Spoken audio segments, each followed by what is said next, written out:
Hey guys, and welcome back to this channel. In this video, I'll be showing you guys where you can find your exported videos in CapCut PC. For instance, you want to export this video and you want to find out where it is, or even like where you want to find out videos that you've already exported. Select the export to, select the folder here, and you're just going to select this.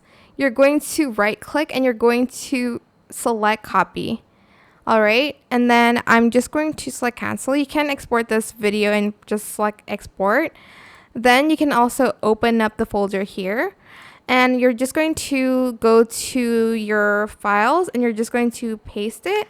And as you can see, this is where I have exported all of my videos to, and it'll direct you to that, and that's where you can find your exported videos. I hope this tutorial is helpful for you guys. Don't forget to like, comment, share. Also subscribe to this channel if you haven't done that already.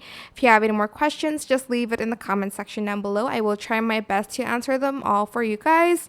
If you found this video helpful, please click the thanks button above the description box down below. Thank you so much for watching this video. Bye.